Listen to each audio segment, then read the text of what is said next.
नेता में ऐसा क्या होता है कि सब हीरो हीरोइन नेता बनने में जा रहे हैं?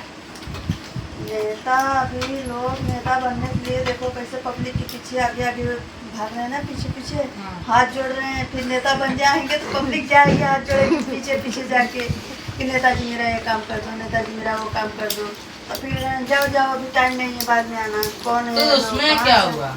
अरे नेता लोग नेता बन जाते हैं, बहुत पैसा पाते हैं नेतागिरी में।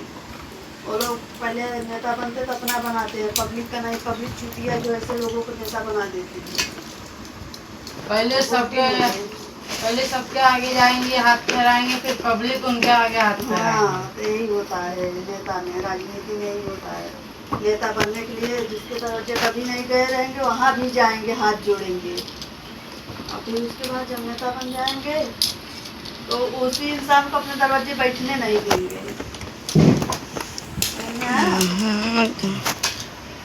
समझ गया।